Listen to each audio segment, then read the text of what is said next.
Assalamualaikum warahmatullahi wabarakatuh.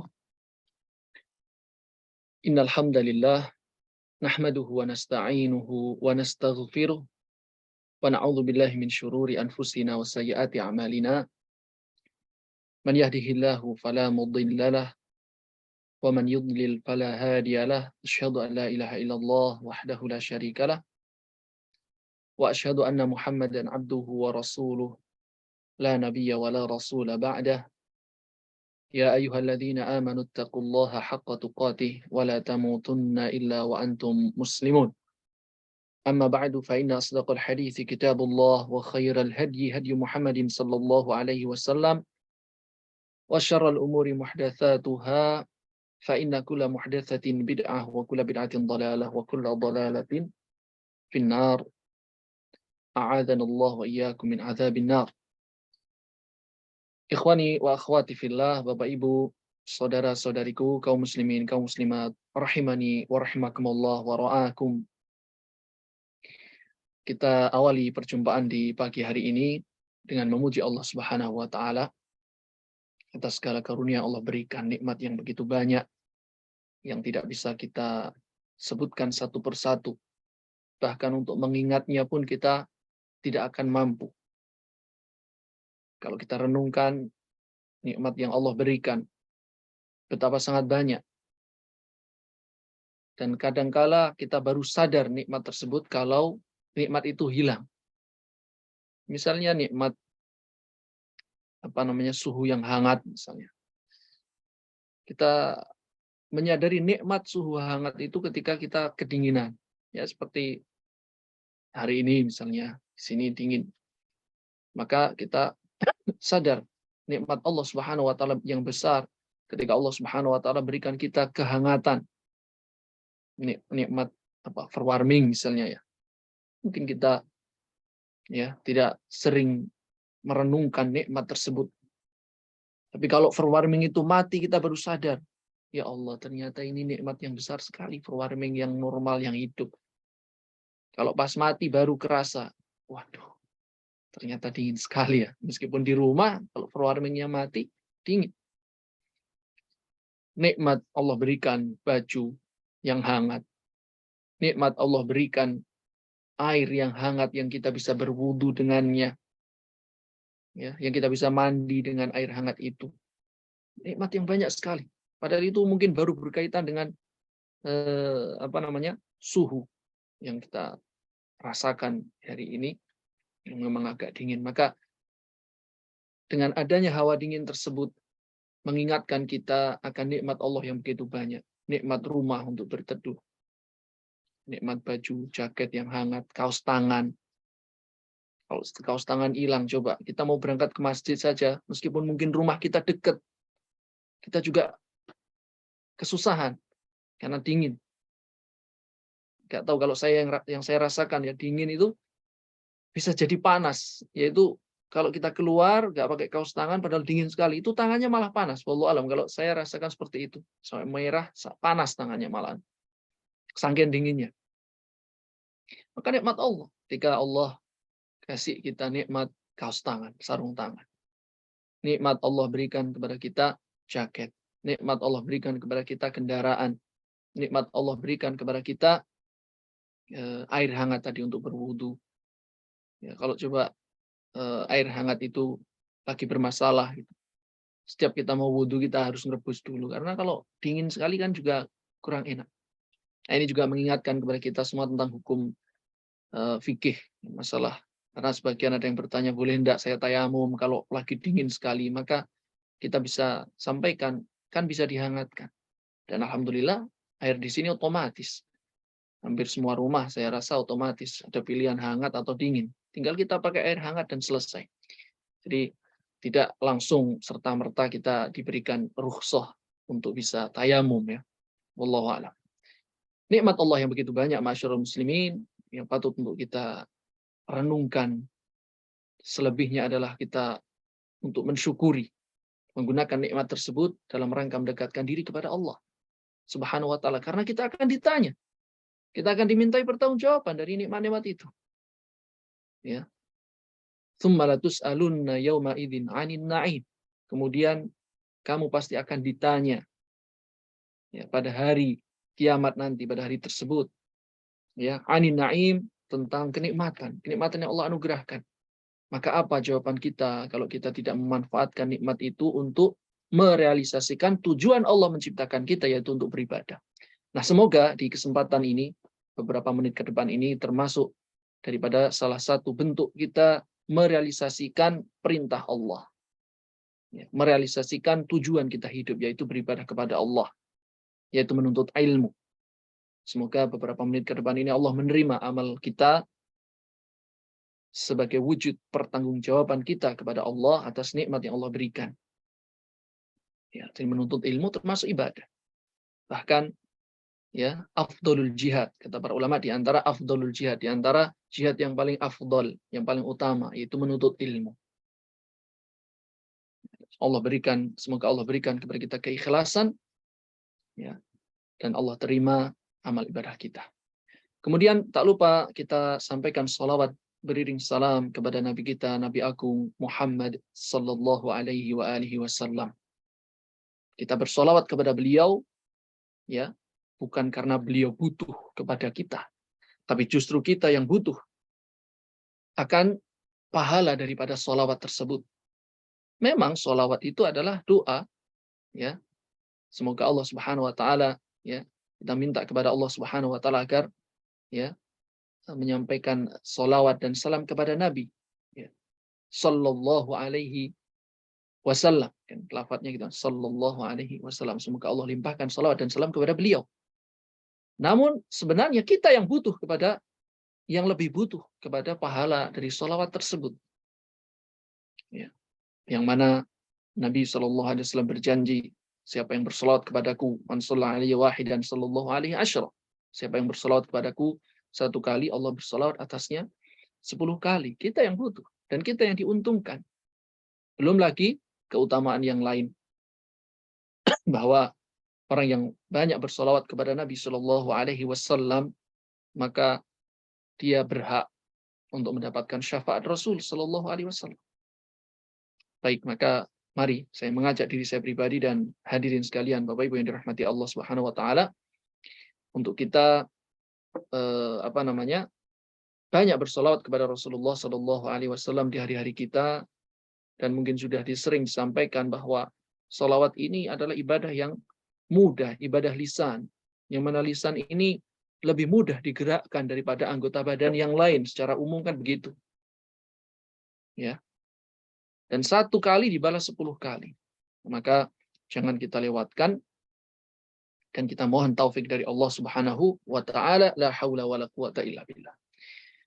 Bapak Ibu yang dirahmati Allah, insya Allah sebagaimana yang disampaikan Akhi Eki, hafizahullah ta'ala, kita akan melanjutkan pembahasan dari kitab Akidah, yaitu Syarah Lum'atil I'tiqad, yang disampaikan oleh Syekh Muhammad bin Shalih Al-Utsaimin.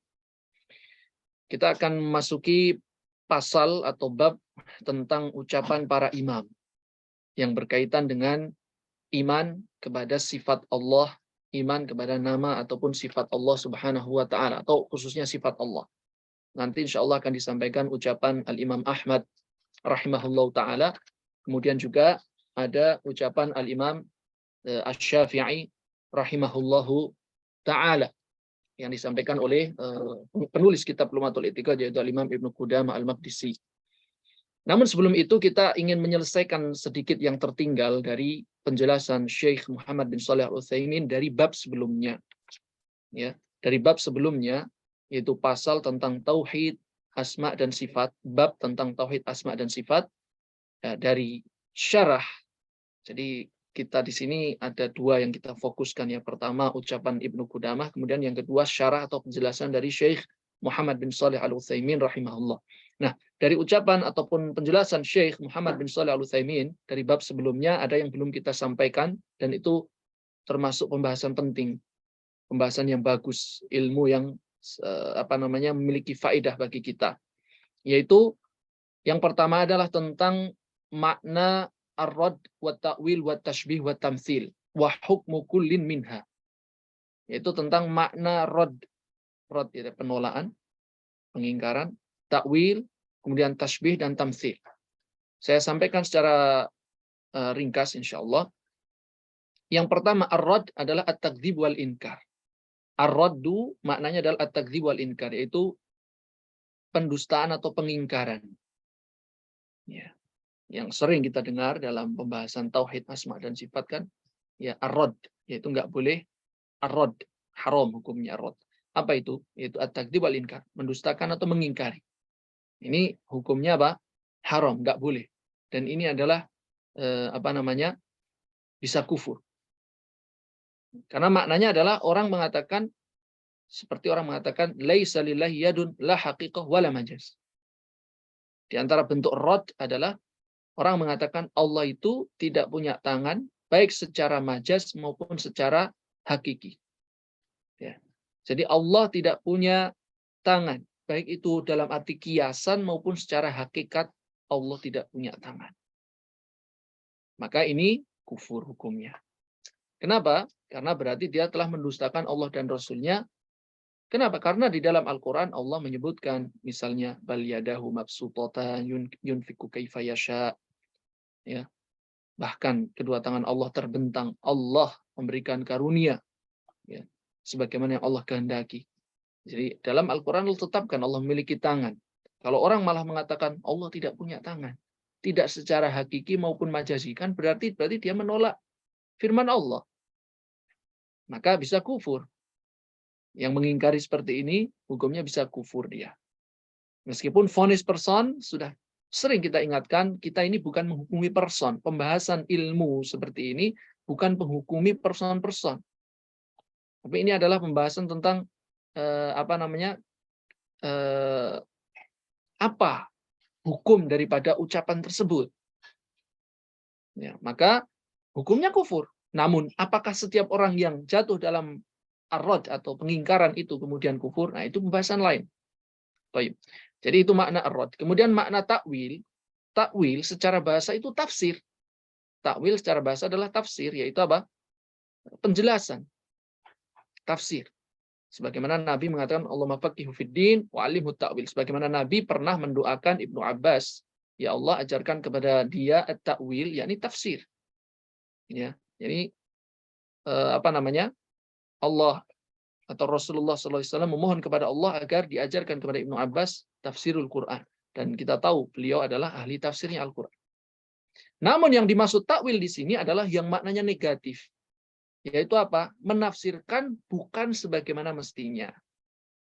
Ya. Tafsirun nususi sifat bighairi ma aradallahu biha wa rasuluhu.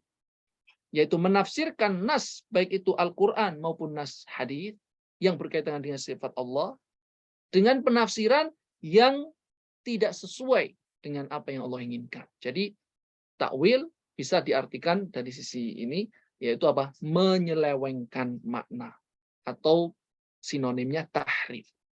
Meskipun takwil bisa berarti positif tadi ya, artinya tafsir yang sesuai dengan pemahaman salaf, yaitu tafsir yang benar. Tapi kalau menyimpang, maka takwil di situ adalah tafsir yang menyimpang, bisa juga dikatakan tahrif, menyelewengkan makna. Ini tidak sesuai dengan apa yang Allah inginkan dan Rasul inginkan. Wa bi khilafi ma fassaraha bihi sahabah wat tabi'un lahum bi ihsan. Menyelisihi tafsirnya sahabat ataupun ya tabi'in ya dan tabi'ut tabi'in dan siapa yang mengikuti mereka dengan baik. Nah, itulah makna rad dan takwil. Rad pengingkaran ya. Bukan sekedar menyelewengkan maknanya enggak, tapi diingkari. Lafadznya diingkari. Secara hakiki tidak diimani, secara majaz atau kiasan juga tidak diimani. Ini pengingkaran, ini bisa kufur. Ya, adapun takwil ya adalah dia mengimani lafadznya. Lafadznya diimani. Ya. Lafadz tangan itu diimani, tapi apa maksud dari tangan itu? Itu yang mereka selewengkan dengan makna yang lain. Oh, maksudnya bukan tangan, tapi maksudnya begini dan begini. Ini kita ambil satu contoh sifat, yaitu tangan ya. Kemudian juga nanti ada contoh sifat-sifat yang lain. Allah turun ke langit dunia yang kemarin kita singgung. Ya. Kemudian juga di takwil, yakni diselewengkan maknanya. Nah, pertanyaannya sekarang apa hukum takwil ini? Saya lupa ini apa kita sudah sampaikan kemarin, tapi dari teman yang kita minta informasi belum dijelaskan katanya. Maka saya jelaskan kembali. Kalaupun sudah ya, tidak mengapa kita ulang. Karena bisa jadi mungkin yang hadir juga sudah banyak yang lupa. Atau juga mungkin masih banyak yang ingat, alhamdulillah. Atau memang belum saya sampaikan, makanya kita ulang. Tentang hukum takwil apa? Kalau hukum ar-rad, yaitu at-takdzib wal inkar tadi, maka hukumnya kufur. Nah, kalau takwil gimana hukumnya? Jadi seorang menafsirkannya bukan dengan penafsiran yang benar. Menafsirkan dengan penafsiran yang menyelisih apa yang Allah dan Rasul-Nya inginkan. Menafsirkan dengan menyelisih penafsirannya sahabat, misalnya, atau tabi'in. Nah, apa hukumnya? Dijelaskan oleh Syekh Muhammad bin Shalih Al-Utsaimin, hukum takwil ala thalathati aqsam. Hukum takwil itu bisa dirinci menjadi tiga bentuk atau tiga keadaan. Yang nanti hukumnya satu dengan yang lainnya berbeda. Keadaan yang pertama, al-awwal, an yakuna sadiran an ijtihadin wa husni niyatin bihaitsu idza tabayyana lahu al-haqqu raja'a an ta'wilihi fa hadza ma'fuun anhu. Kata Syekh Muhammad bin Shalih Al-Utsaimin, keadaan yang pertama, orang yang mentakwil itu adalah dia mentakwil karena atau takwilnya itu muncul dari ijtihad. Ya. Niat yang benar untuk mencari kebenaran. Jadi niatnya betul-betul tulus, saya ini mencari kebenaran. Berijtihad. Ya, mengerahkan segenap kemampuan ya untuk memahami nas dari Al-Qur'an maupun hadis yang berkaitan dengan sifat Allah. Namun qadarullah terjatuh dalam takwil. Dia niatnya betul ya, ini niatnya adalah mencari yang hak, mencari ilmu yang hak, mencari pemahaman yang benar. Namun ya, dia terjatuh dalam takwil, dia mentakwil sifat Allah. Ya. Misalnya mentakwil turunnya Allah ke langit dunia adalah yang turun adalah rahmat Allah misalnya, atau perintah Allah, mentakwil di situ. Tapi itu terjadi karena apa? Ijtihad, dia sudah menggenapkan seluruh kemampuan, sudah belajar, datang ke kajian, niatnya ikhlas, mencari kebenaran, ya, mencari pemahaman yang hak, ya. Atau kalau para ulama berijtihad dengan betul-betul ya kemampuan mereka yang mumpuni ya, sudah mengerahkan kemampuan mereka, segenap kemampuan mereka dengan ilmu Al-Qur'an mereka, dengan ilmu hadis mereka. Ini para ulama ijtihad yang sebenarnya ya, para ulama. Ya, maka toh akhirnya terjatuh dalam hal itu, ya. Dan kalau kemudian disampaikan kepada dia, tersampaikan kepadanya yang hak, maka dia akan meninggalkan yang batil itu dan mengikuti yang hak. Nah, keadaan orang yang seperti ini maka dimaafkan, ma'fuun anhu, diampuni. Keadaan yang seperti ini diampuni. Jadi dia betul-betul mengerahkan segenap kemampuannya untuk mencari yang hak. Namun qadarullah terjatuh dalam takwil. Ya, terjatuh dalam takwil sifat Allah Subhanahu wa taala. Kalau kemudian tersampaikan dan dikabarkan kepadanya penjelasan yang hak, maka dia akan mengikuti yang hak, mengikuti yang benar itu. Yang dia sadar, dia keliru, dia akan tinggalkan. Nah, keadaan yang seperti ini, meskipun dia terjatuh dalam takwil, maka insya Allah diampuni, ma'fuun, diampuni oleh Allah. Kenapa? Karena Allah tidak membebani seorang di luar kemampuannya. Kalau memang baru sampai segitu ilmu yang tersampaikan, ya terus mau dibilang apa? Seperti halnya kalau ada orang yang belum pernah tersampaikan kepadanya kalau hukum puasa Ramadan itu wajib. Misalnya, ini misalnya saja. Barangkali ada. Dia mu'alaf. Baru dengar tentang Islam. Dia sudah masuk Islam, alhamdulillah. Tapi belum disampaikan kalau puasa itu wajib. Atau puasa wajib. Dia sudah mulai berpuasa, tapi belum disampaikan kepadanya apa yang membatalkan puasa. Belum tahu dia. Misalnya. Maka la yukallifullahu nafsan illa wus'aha. Allah tidak membebani jiwa di luar kemampuannya. Itu kan di luar kemampuannya. Dia belum tersampaikan ilmunya. Sebagaimana kita dulu juga, ataupun sekarang kita masih banyak ilmu-ilmu yang belum kita ketahui. Mungkin kita terjatuh dalam sesuatu yang dilarang. Padahal sesuatu yang kita sangka itu boleh. Ternyata sebenarnya nggak boleh. Maka yang seperti ini, wallahu a'lam bishawab, dia diampuni. Ya. Li'anna hadza muntaha wus'aihi, karena inilah batas kemampuannya, kata Syekh. Ya, waqad qala Allah Subhanahu wa taala, dan Allah berfirman, la yukallifullahu nafsan illa wus'aha. Allah tidak membebani jiwa kecuali sebagaimana kemampuan jiwa tersebut, tidak membebani jiwa di luar kemampuannya. Kemudian juga dalam satu hadis Nabi mengatakan, idza ijtahadal hakim falahu ajrun wahid. Ya, idza ijtahadal hakim fa akhta'a falahu ajrun wahid. Apabila seorang hakim, seorang ulama dengan kapasitas ilmu yang dia miliki, dia berijtihad mencari yang hak, kok delalah, salah, keliru, bukan karena niat yang jelek dan seterusnya, enggak, keliru, ya, maka dia mendapatkan satu pahala, bahkan diberi pahala oleh Allah Subhanahu wa taala. Ya, kita berharap dan kita memohon kepada Allah ampunan atas segala khilaf kita, yang kita mungkin banyak terjatuh dalam kekeliruan karena ilmu kita yang sangat minim. Dan juga kepada kaum muslimin, ya, kita berhusnudzon, barangkali dia belum tahu sehingga kita sampaikan nasihat. Banyak orang melakukan ini dan ini, mereka terjatuh dalam takwil, misalnya misalnya Ar-Rahman 'alal 'arsy istawa, Allah beristiwa di atas arsy, yang dimaksud istiwa adalah istaula atau stila, Allah Subhanahu wa taala menguasai arsy-Nya, ya. Mungkin memang yang tersampaikan pertama kali kepada dia adalah syubhat takwil itu, sehingga dia mengatakan tidak boleh, ya, mengatakan Allah yakni beristiwa di atas arsy, tapi maksudnya istiwa di situ adalah menguasai arsy, bukan kemudian tinggi di atas arsy-Nya, bukan. Allah, ya, seperti itu kan mereka mengatakan, tidak boleh mengatakan demikian kata mereka, tapi maksudnya adalah Allah menguasai arsy. Atau juga, ya, yang mungkin kemarin kita singgung, Allah turun ke langit dunia, bukan Allah yang turun, tapi rahmatnya yang turun. Takwil. Ya, kalau itu karena memang baru segitu sebatas ilmu yang dia miliki, batas ilmu yang dia ketahui, maka semoga Allah mengampuni. Taib, ini keadaan pertama. Atsani, keadaan yang kedua, an yakuna shadiran an hawa wa ta'assub. Ketika takwil itu, saya ulangi kembali ya, takwil adalah menafsirkan nas sifat, baik itu nas Quran maupun hadis, dengan penafsiran yang tidak sesuai dengan penafsirannya para sahabat ataupun penafsirnya para salaf. Nah, apa hukumnya? Ini rincian yang kedua. Jika takwil itu muncul dari hawa nafsu ataupun fanatik.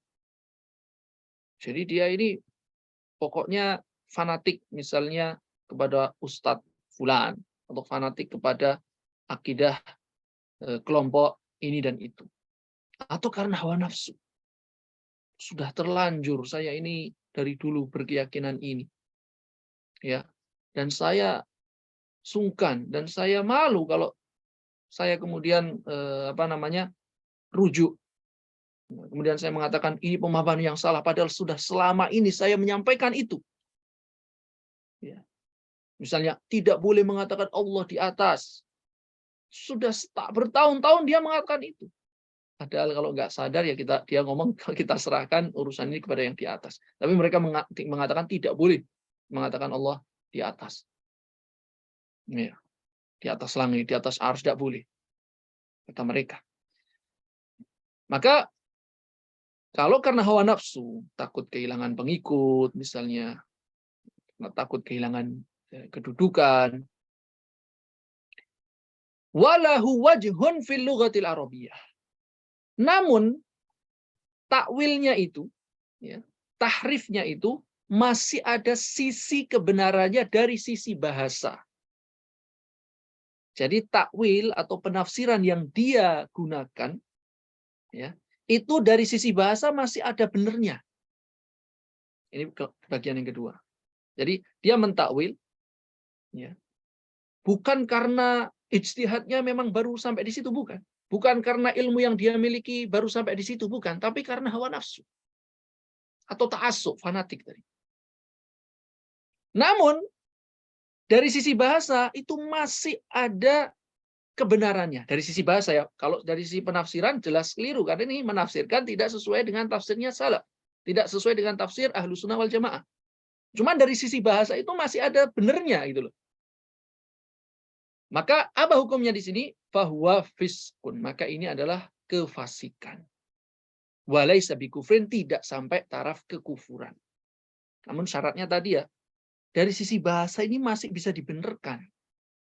Meskipun secara istilah atau secara pemahaman yang hak atau pemahaman Ahlus Sunnah wal Jamaah ini salah, ini mentakwil, ini mentahrif, menyelewengkan makna dari zahirnya. Tapi dari sisi bahasa itu ada benarnya, dari sisi bahasa ya. Bukan berarti itu benar, enggak, tapi dari sisi bahasa ada benarnya. Contohnya apa? Menafsirkan al-yadu ya, al-yadu, mohon maaf, menafsirkan sifat Allah tangan dengan apa? Al-quwwah atau al-qudrah atau an-ni'mah. Yang dimaksud, dia mengatakan, yang dimaksud dengan tangan Allah di situ bukan Allah punya tangan, bukan. Tapi maksudnya adalah tangan Allah itu adalah kudrahnya Allah, kuasanya Allah. Ya, atau nikmat Allah Subhanahu wa ta'ala. Maksudnya adalah nikmatnya Allah. Nah, ini dari sisi bahasa ada benernya. Ya, ini tangan bisa diartikan kekuatan. Ya, tangan dari sisi bahasa bisa diartikan apa? Kekuatan. Nah, maka di sini dia tidak sampai taraf kufur. Karena dari sisi bahasa masih ada kebenarannya. Meskipun itu tetap kita katakan salah, yang kita nasihati. Illa an yatadammana naqsan aw aiban fi haqqillah fayakunu kufran. Kecuali kalau ya, penafsiran yang salah itu mengandung unsur, mohon maaf, pelecehan terhadap hak Allah. Maka dia bisa kufur. Meskipun dari sisi bahasa itu ada benernya, ya, tapi itu melecehkan Allah. Na'udzubillah min dzalik. Maka sama, ini bisa jatuh dalam kekufuran. Nah, ini rincian keadaan yang kedua dari hukum takwil ya. Karena bisa jadi nanti kita ketemu dan mungkin ditanya orang. Kalau kita menyampaikan yang hak, bahwa kita tidak boleh mentakwil, tidak boleh mentahrif. Terus kita ditanya, terus gimana tuh orang-orang yang mentahrif? Ya, apa ya yang terjadi kepada mereka? Nah, maka kita kembalikan kepada rincian ini. Jadi yang pertama tadi, mungkin bisa jadi dia orang-orang yang dimaafkan oleh Allah karena memang ilmunya baru sampai di situ, misalnya. Atau kemungkinan yang kedua, dia melakukan itu karena hawa nafsu, tapi dari sisi bahasa itu memang ada benernya, maka tidak sampai kufur, hanya sampai kefasikan, dosa. Ya, namun tidak sampai kufur, kecuali kalau di situ ada unsur penghinaan terhadap Allah. Jadi di dalam tahrifnya itu ada penghinaan terhadap Allah Subhanahu wa taala. Baik. Nah, kemudian rincian yang ketiga, al-qismu tsalits, an yakuna shadiran an hawa wa ta'assub wa laysa lahu wajhun fil lughatil arabiyyah. Fa hadza kufrun li'anna haqiqatahu at-takdzib haitsu la wajha lahu. Adapun keadaan yang ketiga adalah orang yang mentakwil. Takwilnya itu muncul karena hawa nafsu ataupun fanatik, entah fanatik kepada golongan, entah fanatik kepada sosok yang dia idolakan misalnya. Dan dari sisi bahasa juga nggak ada pembenarannya sama sekali. Dari sisi bahasa saja sudah tidak bisa dibenarkan. Nggak ada dari sisi bahasa tangan itu diartikan bumi misalnya. Tangan itu diartikan langit misalnya. Jadi misalnya dia mengatakan ya, misalnya berkaitan dengan ayat Allah tadi, bal yadahu mabsutatan yunfiqu kaifa yasha. Bahkan kedua tangan Allah terbentang, Allah memberikan karunia sebagaimana yang Allah kehendaki. Nah, kemudian dia katakan tangan di situ maksudnya bukan tangan, Allah tidak punya tangan, tapi yang dimaksud adalah langit dan bumi misalnya. Nah, maka ini bisa kufur, terjatuh dalam kekufuran. Karena apa? Dia mentakwil. Cuman takwilnya itu nggak masuk akal, karena dari sisi bahasa nggak ada mengartikan tangan itu dengan langit atau bumi atau tanah atau yang lainnya. Ya, dari tahrif atau penyelewengan yang dia lakukan adalah hakikatnya mendustakan. Kenapa? Karena tidak mungkin tangan dipahami dengan langit atau bumi. Ini contohnya. Ya, karena nggak ada sisi pembenarannya itu dari sisi bahasa. Sehingga ini bisa kufur. Ya, wallahu a'lam bishawab. Jadi ini ya 3 rincian tentang hukum takwil ataupun tahrif. Taib. Wat tashbih, adapun tashbih adalah, jadi ini penjelasan tentang istilah-istilah yang mungkin sering kita dengar. Tashbih, nggak boleh tashbih. Apa itu tashbih? Itsbatu musyabihin lillah fima yakhtassu bihi min huquqin aw sifatin wa huwa ya kufrun li'annahu minasyirki billah. Hukum tashbih, maka tashbih ini pertama dia kufur. Karena tashbih itu artinya adalah menetapkan adanya yang serupa dengan Allah Subhanahu wa taala. Menetapkan adanya sesuatu yang serupa dengan Allah, baik itu makhluk, baik itu manusia, baik itu malaikat atau apapun itu, ya. Yang kemudian dia katakan ya, serupa dengan Allah, mirip. Tangan Allah itu mirip dengan tangannya bulan. Tangannya Allah Subhanahu wa taala atau turunnya Allah ke langit dunia seperti turunnya malaikat misalnya. Maka ini menyerupakan ya Allah dengan makhluk dan ini bisa kufur. Kenapa? Karena di situ ada unsur apa? Kesyirikan. Ya, menyekutukan Allah. Kok bisa? Iya, karena syirik kan artinya apa? Di antara definisi daripada syirik adalah taswiyatu ghairillah billah fi ma huwa min khasaisillah. Menyerupakan Allah dengan Allah dalam perkara-perkara yang merupakan kekhususan Allah. Tentunya zat Allah itu adalah kekhususan Allah. Nggak ada yang serupa dengan Allah. Allah mengatakan laisa kamitslihi syai'un. Tidak ada yang serupa dengan Allah sesuatu pun. Nah, ini malah menetapkan adanya yang mirip. Mentasbih Allah dengan makhluk. Mirip, ya. Serupa dengan tangannya ini dan ini misalnya, tangan ataupun wajahnya Allah Subhanahu wa taala seperti wajahnya fulan, makhluk misalnya. Maka ini ada unsur kesyirikannya sehingga dia terjatuh dalam kekufuran. Jadi tasbih itu kufur. Wa yatadammanu naqsa fi haqqillah, dan juga di situ ada unsur pelecehan terhadap sifat Allah. Kenapa? Haitsu syabahu bil makhluqin naqis, karena dia telah menyerupakan sifat Allah dengan sifatnya makhluk yang penuh dengan kekurangan. Dikatakan kita ambil wajah Allah seperti wajahnya manusia misalnya, atau wajah Allah seperti wajahnya Nabi Adam, kita tahu wajah manusia penuh dengan kekurangan. Ya. Berarti dia telah, mohon maaf, melecehkan Allah ketika menyamakan Allah yang sempurna, menyamakan zat Allah yang sempurna dengan zatnya makhluk yang penuh dengan kekurangan. Jadi ada dua alasan kenapa dia terjatuh dalam kekufuran. Pertama, orang yang menyerupakan Allah, yang mentasbih, dia berarti menyamakan Allah dengan makhluk, dan itu adalah syirik. Yang kedua, berarti dia telah melecehkan Allah. Kenapa? Karena makhluk itu penuh kekurangan. Bagaimana dia mengatakan sifat Allah seperti sifat makhluk? Padahal makhluk penuh dengan kekurangan. Sementara Allah sifatnya sempurna. Tidak ada kekurangan dari sisi manapun. Ya, semoga bisa dipahami ya. Jadi tasbih bisa kufur. Kalau tamtsil, ya, itsbatul mumatsilin lillah fi ma yahtasu bihi min huquq au sifat. Menetapkan adanya yang persis sama 100% dengan Allah Subhanahu wa taala ya, dalam sifat-sifatnya ataupun hak-haknya. Maka ini juga kufur, ya. Ini juga kufur, alasannya sama, bahwa dia telah jatuh dalam kesyirikan, menyerupakan Allah dengan makhluknya. Dan juga telah mendustakan firman Allah, laisa kamitslihi syai'un. Allah sendiri yang mengatakan tidak ada yang sama, tidak ada yang serupa dengan Allah Subhanahu wa taala sesuatu pun. Surat Asy-Syura ayat 11. Dan juga tadi mengandung unsur pelecehan terhadap hak Allah. Lalu pertanyaannya sekarang, apa perbedaan tasbih dan tamtsil? Yang pertama kita ketahui, kita ulangi lagi, kedua-duanya bisa terjatuh dalam kekufuran. Ya. Karena di situ ada unsur kesyirikan dan unsur pelecehan terhadap hak Allah. Lalu apa bedanya tasbih dengan tamtsil? Maka dijelaskan oleh Syekh Muhammad bin Shalih Al-Utsaimin, wal farqu baina tamtsil wa tashbih. Perbedaan antara tamtsil dan tashbih.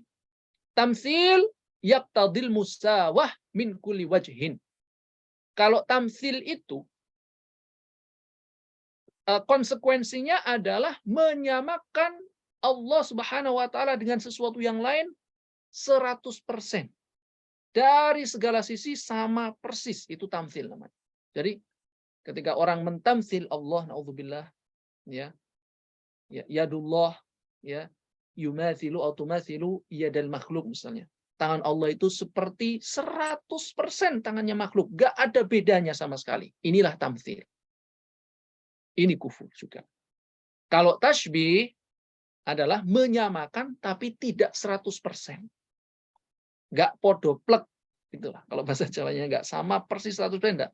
Hanya mirip. Itu pun sudah tidak boleh. Ini juga kufur. Dikatakan mirip, tidak boleh. Serupa tapi nggak 100%, itulah tasbih. Tapi kalau sama 100%, itulah tamtsil. Itulah bedanya. Dan dua-duanya haram. Bahkan kata Syekh, dua-duanya kufur.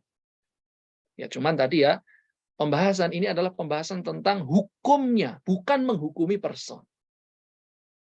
Ya, bukan menghukumi personnya. Mungkin orang melakukan kekufuran, tapi belum tentu dia kafir.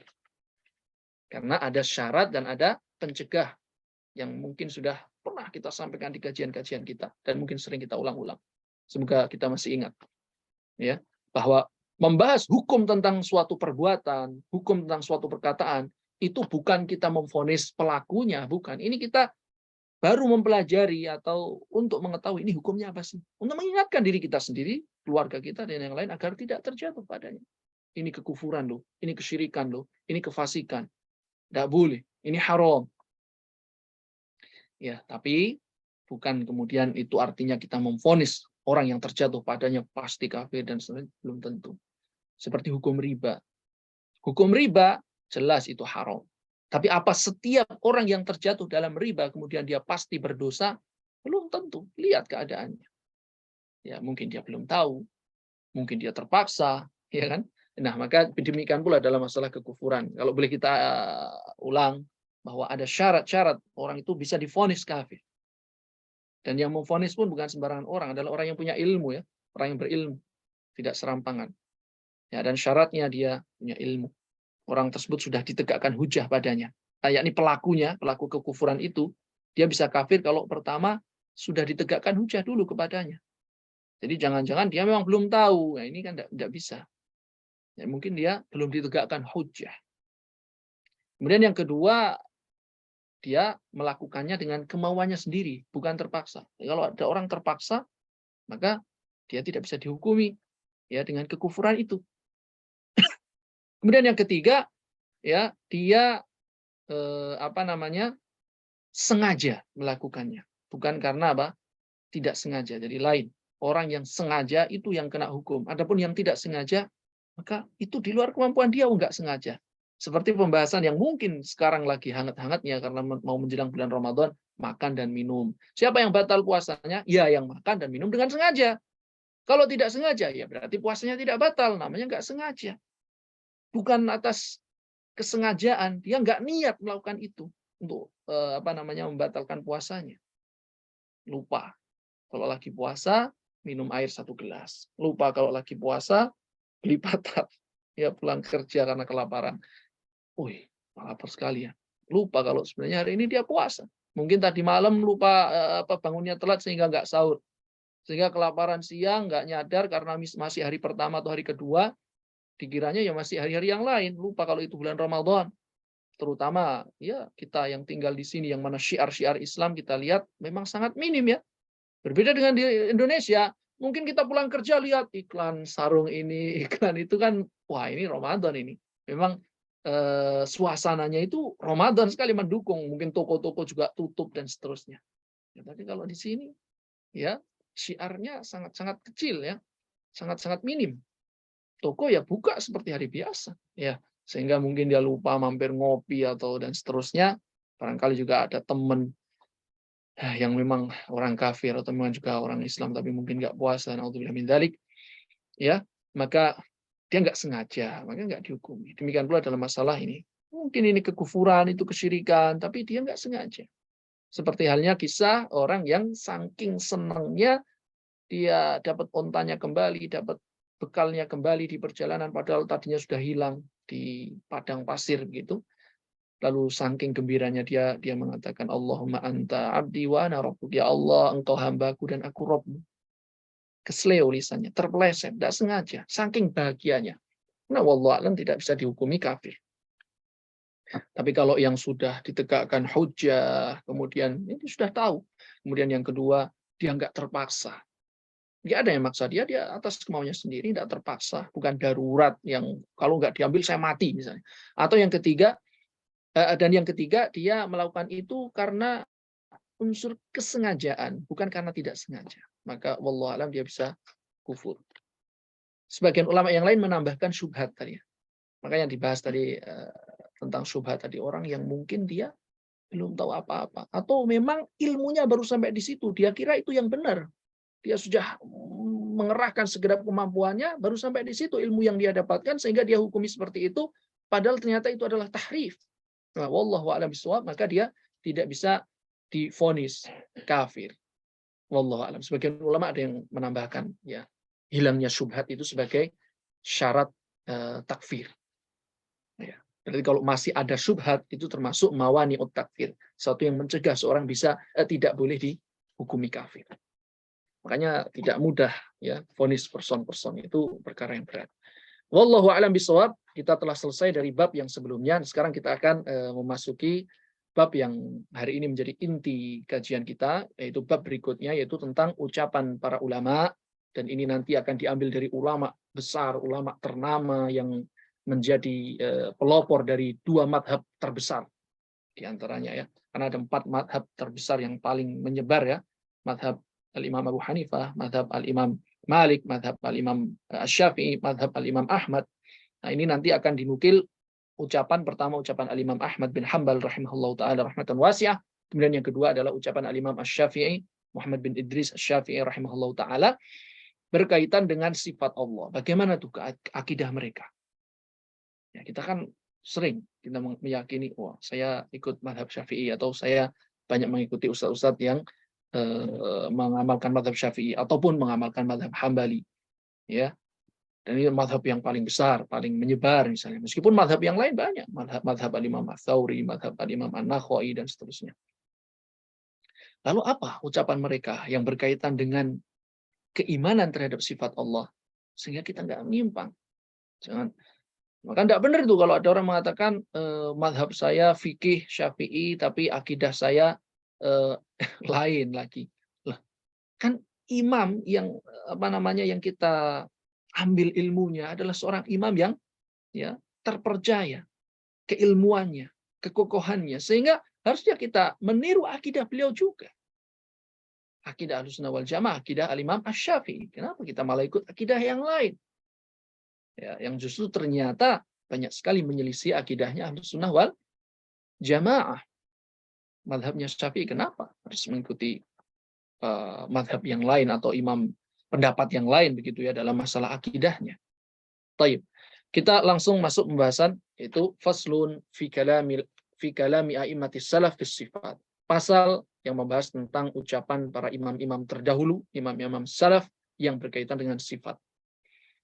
Yang pertama, qala al-Imam Abu Abdullah Ahmad bin Muhammad bin Hanbal radhiyallahu anhu fi qaulin Nabi sallallahu alaihi wasallam innallaha yanzilu ila sama'id dunya wa innallaha yura fil qiyamah wa ma asbaha hadhihi al-ahadits.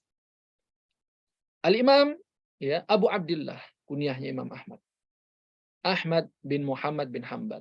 Imam Ahmad bin Muhammad berarti Ahmad, anaknya Muhammad, anaknya Hanbal. Semoga Allah meridhoi beliau. Mungkin kita tambahkan sedikit faidah ya. Ya, kita tambahkan sedikit faidah. Imam Ahmad di antara putranya adalah Abdullah, ya, itu yang kami tahu karena keterbatasan ilmu kami. Ya, Abdullah bin Imam Ahmad. Satu ketika ya Imam Ahmad rahimahullah taala memberikan wasiat kepada Abdullah, yaitu putranya Abdullah. Ya Abdullah, wahai Abdullah, inwi khairu. Ya. Ya Abdullah, inwi khair. Wahai Abdullah, wahai putraku, tentunya ini adalah putra beliau, itu Abdullah namanya. Ya Abdullah, inwi khairah. Niatlah untuk berbuat baik. Yani niatkanlah untuk berbuat baik. Kemudian kata Imam Ahmad apa? Fa innaka wa in lam ta'mal faniyatul khairi laka amal. Karena sesungguhnya kalaulah engkau enggak kesampaian untuk berbuat baik itu yang sudah kamu niatkan itu tadi, maka niat berbuat baikmu itu adalah amal kebaikan. Sudah menjadi amal kebaikan untukmu. Sudah menjadi sumber pahala bagimu di sisi Allah. Kurang lebih seperti itu ya. Jadi fa in lam ta'mal ya wa in lam ta'mal fa niyatul khair laka amal. Kalaulah engkau tidak melakukannya karena sebab ini dan itu, gak kesampaian, maka niat berbuat baik itu sendiri sudah amal kebaikan, sudah menjadi amal kebaikan di sisi Allah. Nah, ini faedah bagi kita semua Bapak Ibu sekalian agar banyak-banyak dalam hati kita itu kita munculkan tekad, kemauan, niat untuk berbuat baik. Ya, saya bertekad ya. Di bulan, terutama ini pembahasannya adalah berkaitan dengan bulan Ramadan, yang mana itu adalah bulan di mana Allah melipat gandakan pahala seorang hamba. Maka niatkan untuk banyak berbuat baik di sana. Dan kata Syekh Shalih Al-Utsaimin, bisa umum niat di sini, bisa terbagi menjadi dua niat di sini.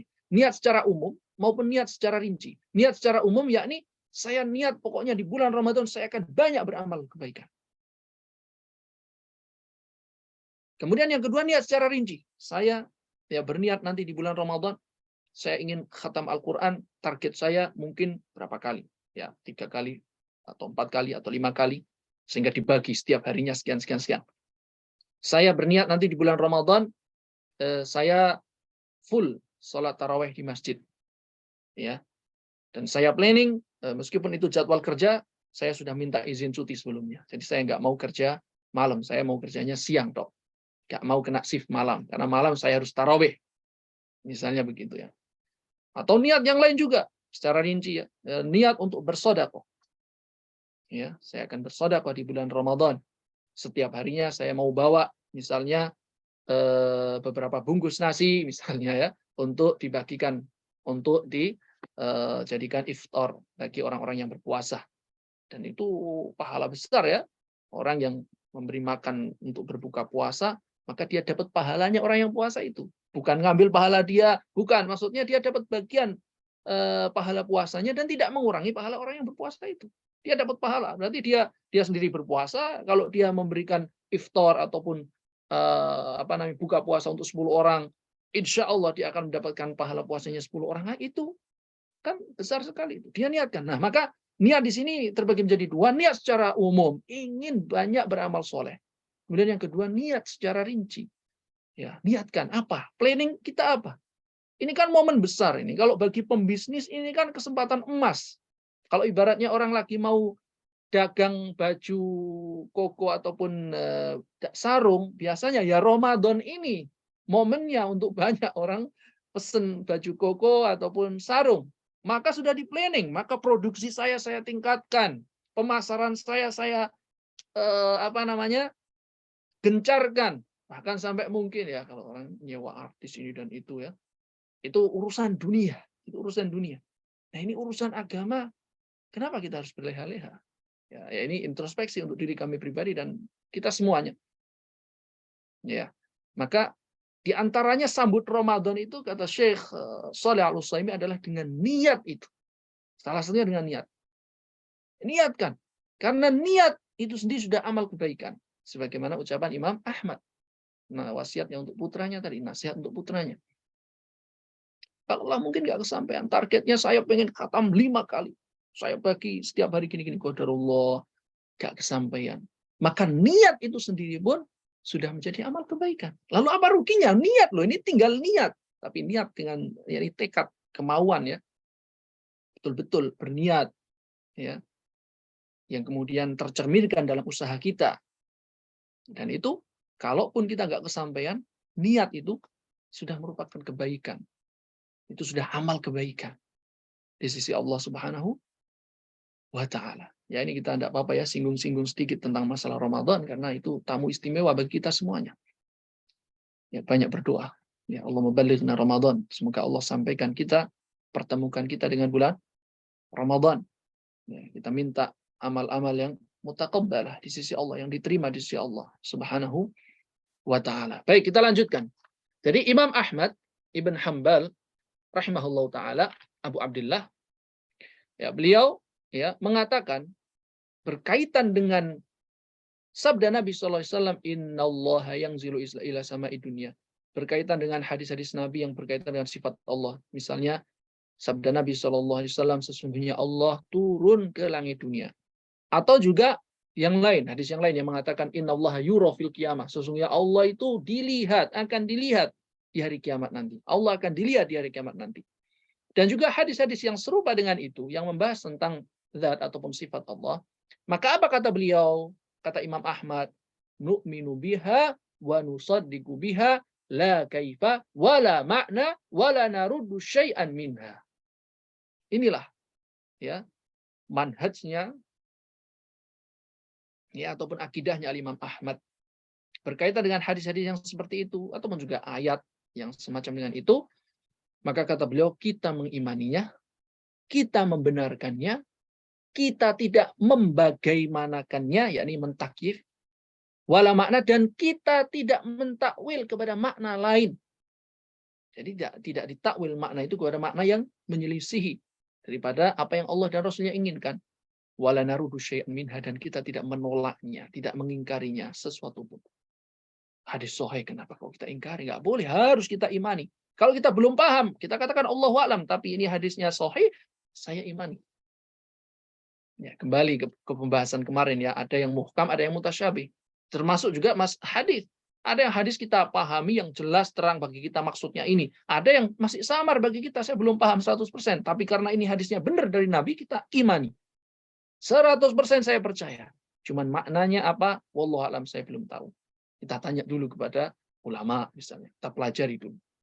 Jadi kita imani, kita benarkan, tidak kita bagaimanakan sifat itu.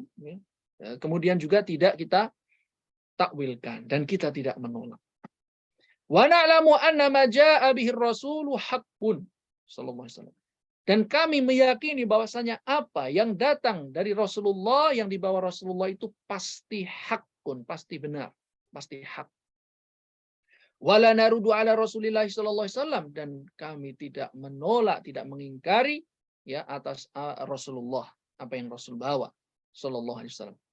Wala nasifullaha bi aktsara mimma wasafa bihi nafsahu, dan kita tidak melampaui batas, tidak kita mensifati Allah Subhanahu wa taala kecuali dengan apa yang Allah sifatkan dirinya. Karena ini kan perkara gaib.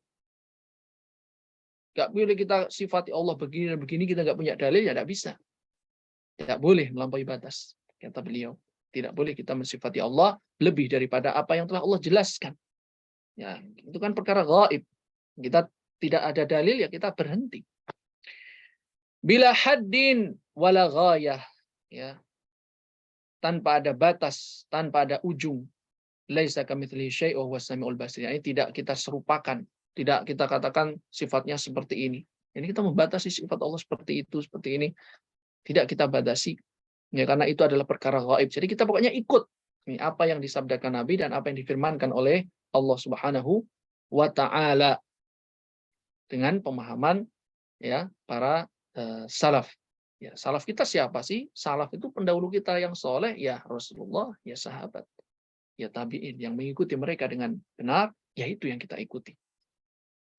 Karena Allah mengatakan, laisa kamitslihi syai'un wa huwas samiul basir, tidak ada yang serupa dengan Allah sesuatu pun, dan Dia Maha mendengar, Maha melihat. Wa naqulu kama qala, kita mengatakan sebagaimana yang Allah firmankan dan apa yang Nabi sabdakan. Wa nasifuhu bima wasafa bihi nafsahu, dan kita mensifati Allah ya sebagaimana sifat yang Allah terangkan. Sudah. Zahirnya apa kita tetapkan. La nata'adda dzalik, kita tidak melampaui, tidak melewati batas itu. Wala yablughu wasful wasifin. Nah, adapun ya takyif atau ya takyif ya yang digambarkan oleh orang-orang yang menggambarkan itu sama sekali tidak ya menggambarkan hakikat Allah Subhanahu wa taala. Ini berkaitan dengan hakikat ya. Makanya dalam akidah Ahlussunnah wal Jamaah, hakikat sifat itu kita kembalikan kepada Allah, Allahu a'lam.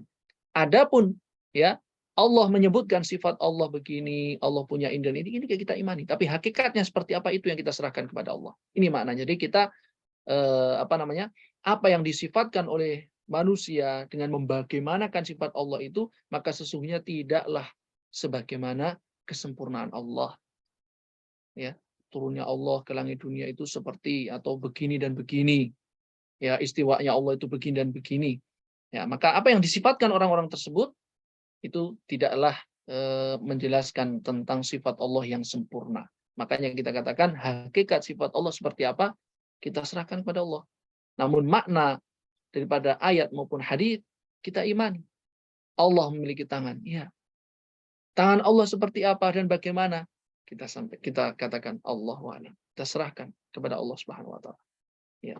Baik, makanya dikatakan oleh beliau, ya, la yablughuhu wasful wasifin.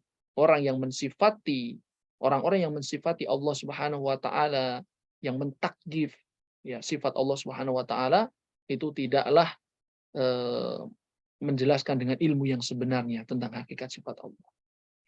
Nu'minu bil Qur'an kulli.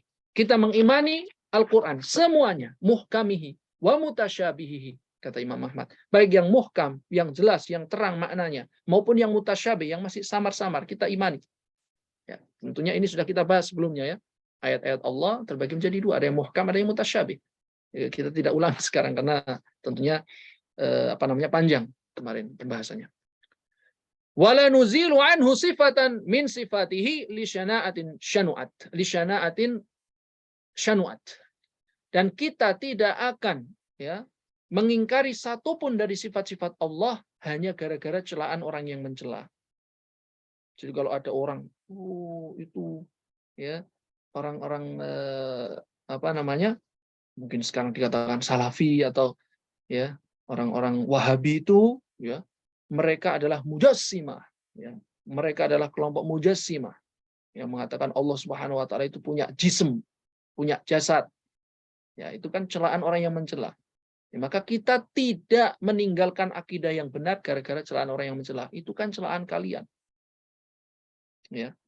Kita tidak menyerupakan Allah dengan makhluk yang punya jasad, tapi Allah sendiri yang menetapkan bahwasanya Allah punya tangan. Sudah, kita katakan Allah punya tangan. Hakikatnya seperti apa kita serahkan kepada Allah. Dan kita tidak menyerupakan dengan jasad makhluk. Kalian sendiri yang menuduhkan hal itu.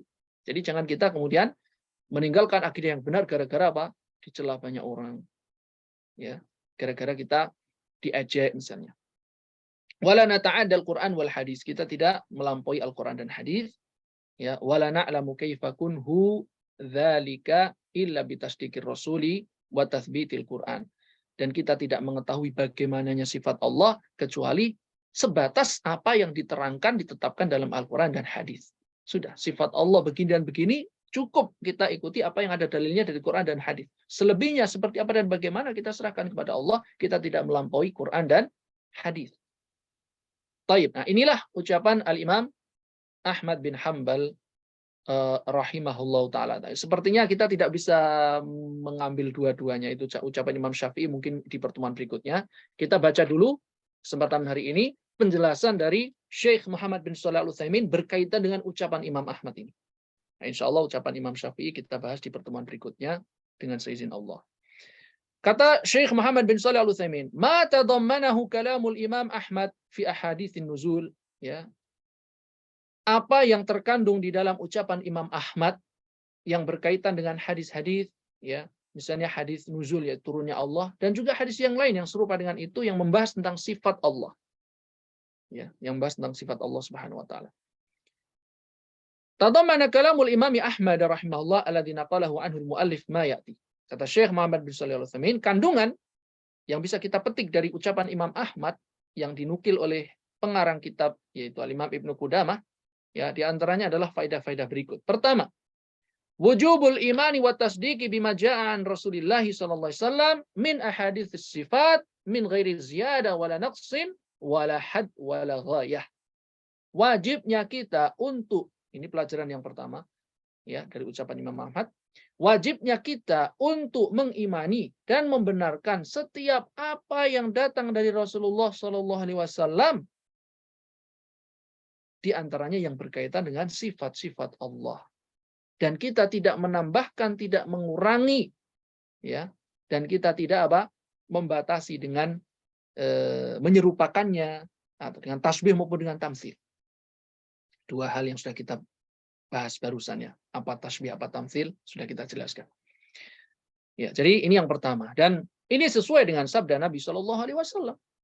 Karena Nabi, di antaranya Nabi mengatakan, Nabi bersabda, umirtu an uqatilan nas. Saya diperintahkan untuk memerangi manusia hatta yashhadu an la ilaha illallah, sampai mereka bersaksi tidak ada yang berhak diibadahi kecuali Allah Subhanahu wa taala, wa yu'minu bi wa bima ji'tu bihi. Ya, atau wa bima ja'at bi. Atau kama qala Rasul sallallahu alaihi wasallam. Saya diperintahkan untuk memerangi manusia sampai mereka bersyahadat la ilaha illallah dan mereka beriman denganku dan apa yang aku bawa dan apa yang datang dengan yang datang bersamaku, yaitu syariat. Jadi wajib kita itu mengimani apa yang datang dibawa oleh Rasulullah Shallallahu Alaihi Wasallam. Di antaranya adalah kabar-kabar tentang sifat Allah, berarti juga harus kita imani. Ini yang pertama, faedah yang pertama. Itu apa? Wajib mengimani ya apa-apa yang datang dari Rasulullah Shallallahu Alaihi Wasallam. Taib. Karena kalau ada orang yang nggak paham kan bisa jadi, oh ini nggak benar nih kayaknya. Masa Allah turun ke langit dunia, langsung ditolak hadisnya. Padahal itu hadisnya benar. Ya, taib. Yang kedua, ya.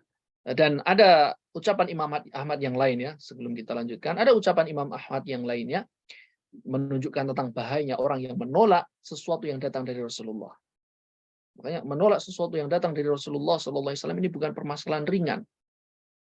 Ya, sunnah Rasulullah SAW ini permasalahannya bukan permasalahan yang ringan. Kalau sampai menolak ya, ya misalnya tentang ya syariat-syariat yang dibawa oleh Rasulullah SAW. Ya. Misalnya jenggot dan seterusnya, kemudian dihinakan. Padahal itu termasuk dari bagian apa yang diajarkan oleh Rasulullah, memelihara jenggot. Ya, ataupun yang lain. Kata Imam Ahmad, man radda hadisan min haditsir Rasul sallallahu alaihi wasallam fa huwa ala syafa halakah. Kata Imam Ahmad, siapa yang menolak satu hadis dari hadis-hadis Nabi sallallahu alaihi wasallam, maka dia ada di tepi jurang kehancuran. Itu dari ucapan Imam Ahmad yang lain. Jadi menolak hadis Nabi di tepi kehancuran. Jadi kita wajib mengimani. Meskipun mungkin kita belum paham, gak apa-apa. Saya belum paham, tapi karena ini hadisnya benar datangnya dari Nabi, mungkin dengan kita melihat, oh ini hadisnya disahihkan oleh ulama, misalnya dari Imam Bukhari atau dari Imam Muslim, sahih, maka kita katakan kita imani meskipun saya belum paham. Ya. Nah, faedah yang kedua, annahu la kaifa wala makna, kita tidak membagaimanakan dan kita tidak mentakwilnya dengan makna yang lain. Itu maksudnya la kaifa wala makna, ya, kita tidak mentakyif, tidak membagaimanakan sifat Allah itu, dan kita tidak mentahrifnya, yaitu mentafsirkannya dengan makna yang lain yang batil. Ya, itu tidak boleh. Ini adalah akidah Imam Ahmad. La nukayyifa hadhihi sifat, kita tidak membagaimanakan sifat Allah begini dan begini tanpa ada dalil. Ya, ini tidak boleh. Kata ini adalah ilmu ghaib. Li'ana taqyifahu mumtani'un lima sabaqa, karena takyif itu terlarang sebagaimana yang pernah kita jelaskan. Walaysa muraduhu annahu la kaifiyata li sifatihi. Maksudnya di sini bukan mengingkari adanya kaifiyah sifat Allah, bukan. Ini sudah kita jelaskan dulu ya. Ketika seorang tidak membagaimanakan sifat Allah, bukan berarti dia mengingkari bahwasanya sifat Allah itu ada, kaifiyahnya ada. Tapi kan itu ilmu yang tidak sampai kepada kita, sehingga kita tidak berkata tanpa ilmu. Kita mengatakan sifat Allah itu ada, bagaimananya itu juga ada. Cuman bagaimananya ini loh yang kita tidak tahu, makanya kita serahkan kepada Allah. Kita tidak boleh membagaimanakan kecuali ada dalil, ada keterangan. Allah turun ke langit dunia di sepertiga malam yang terakhir. Kita imani itu. Bagaimana turunnya itu ada. Cuman seperti apa? Ini yang kita katakan wallahu a'lam. Bagaimana turunnya ini? Wallahu a'lam. Allah yang Maha tahu. Namun kaifiyahnya ada. Kita tidak mengingkari adanya kaifiyah itu. Cuman kan ilmunya kita tidak tahu. Makanya kita katakan Allah a'lam. Kita tidak boleh membagaimanakan. Kita tidak punya ilmu. Orang itu bisa membagaimanakan dengan salah satu dari 3 cara. Mungkin sudah pernah kita sampaikan. Tapi nggak apa-apa kita ulang. Ya, mungkin ada yang lupa. Orang itu bisa membagaimanakan itu dengan salah satu 3 cara. Pertama, dia pernah melihat. Baru bisa membagaimanakan. Oh begini, begini, dan begini. Karena dia pernah melihat. Pertanyaannya kita tidak melihat, berarti nggak bisa dari cara ini. Cara yang kedua, kita melihat yang serupa dengannya. Apa ada yang serupa dengan Allah? Serupa dengan turunnya Allah ke langit dunia? Nggak ada. Berarti kita juga tidak bisa pakai cara yang kedua. Karena nggak ada yang serupa dengan Allah. Berarti tidak bisa. Yang ketiga, dengan kabar yang hak, dengan kabar yang terpercaya yang sampai kepada kita yang menjelaskan tentang kaifiyah. Ini juga nggak ada. Karena nggak ada ya, kita tidak bisa berarti mentakyif, membagaimanakan. Meskipun bagaimananya itu ada. Kita imani, ada bagaimananya turunnya Allah itu, cuman ilmunya kita tidak mengetahui. Kita bisa membagaimanakan kalau kita tahu tadi salah satu dari 3 hal tadi. Dan itu ya kita tidak tidak memilikinya. Li'anna sifatahu tsabita haqqan wa kullu syai'in tsabit fala budda lahu min kaifiyah. Dijelaskan oleh Syekh Muhammad bin Shalih Al-Utsaimin, karena sifat Allah itu adalah sesuatu yang hak, sesuatu yang tetap, ya, dan setiap segala sesuatu yang ada itu pasti ada kaifiyahnya. Maka kita tidak menolak kaifiyah itu, ya. Lakin kaifiyatu sifatillah ghairu ma'lumatin lana, hanya saja bagaimananya sifat Allah, hakikatnya sifat Allah seperti apa, itu tidak kita ilmui, sehingga kita tidak boleh untuk berkata tanpa ilmu. Semoga Allah menjaga lisan kita dari berkata tanpa ilmu. Karena itu termasuk dosa yang sangat besar, ya. Wa qauluhu, kemudian ucapan Imam Ahmad, wala makna, maksudnya la makna ini apa? Tidak ada makna ini maksudnya apa sih? Yakni la nuthbitu lahuma maknan atau laha maknan yukhalifu dhahiraha. Yakni kita tidak boleh menetapkan satu makna yang menyelisih zahir nas itu. Dalam arti apa? Mentakwil, enggak boleh. Mentakwil ke makna yang lain enggak boleh. Tidak boleh kita lakukan. Inilah ucapan Imam Ahmad. Ya, dijelaskan oleh Syekh Muhammad bin Shalih Al-Utsaimin. Kama fa'alahu ahlu ta'wil, sebagaimana yang dilakukan oleh orang-orang yang mentakwil. Walaisa muraduhu nafyul ma'na sahih al-muwafiqi li dhahiriha alladhi fassaraha bihi salaf. Jadi makna ucapan Imam Ahmad la makna, tidak ada makna. Maksudnya bukan meniadakan makna yang benar. Maksudnya beliau bukan menolak makna yang benar yang sesuai dengan zahir ayat itu. Jadi maksud Imam Ahmad mengatakan la makna, tidak ada makna, yakni kita tidak menetapkan makna yang batil yang menyelisih zahir ayat itu ataupun zahir hadis tersebut. Ya. Karena apa? Karena Imam Ahmad sendiri menetapkan makna yang benar. Berarti maksudnya la makna bukan menolak makna yang benar, begitu. Ya. Ya. Beliau mengatakan wala narudu syai'an minha. Kita tidak boleh menolak sesuatu pun dari hadis-hadis itu. Ya, wa nasofahu wa nasifuhu, ya, bima wasofa bihi nafsahu, dan kita mensifati Allah dengan sifat yang Allah tetapkan untuk dirinya.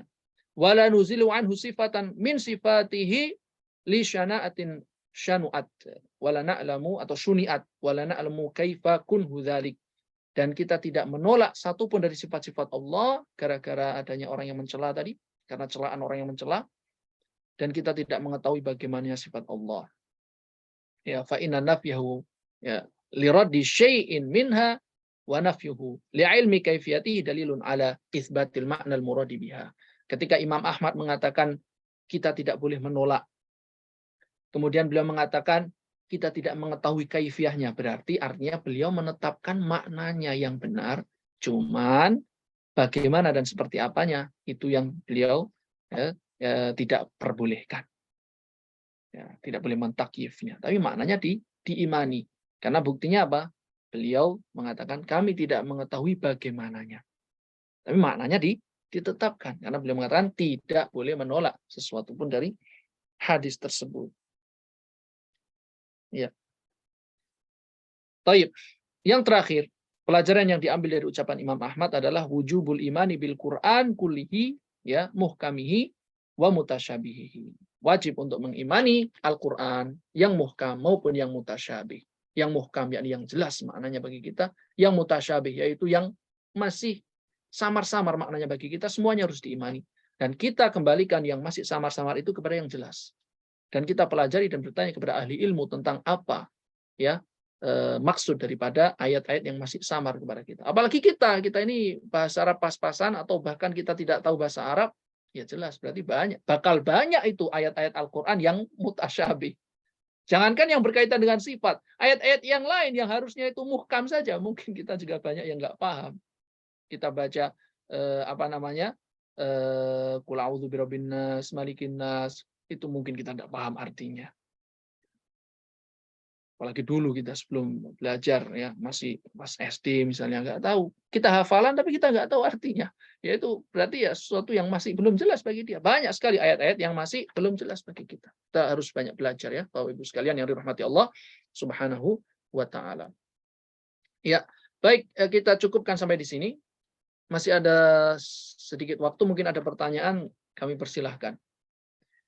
Kalau saya tidak tahu jawabannya, insya Allah bisa kita jawab di pertemuan berikutnya.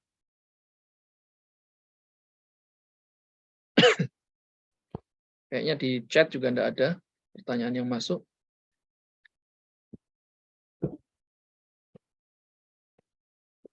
Nah, Ustadz, belum ada pertanyaan yang masuk sampai sekarang. Ya, alhamdulillah. Kepada jamaah, jika ingin bertanya secara langsung juga boleh. Iya, silakan.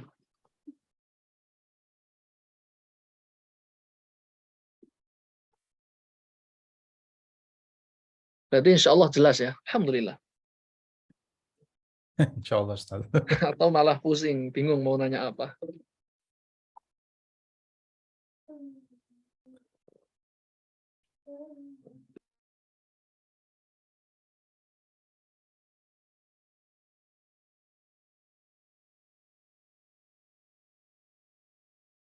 Ya, alhamdulillah tidak ada pertanyaan, berarti aman bagi saya.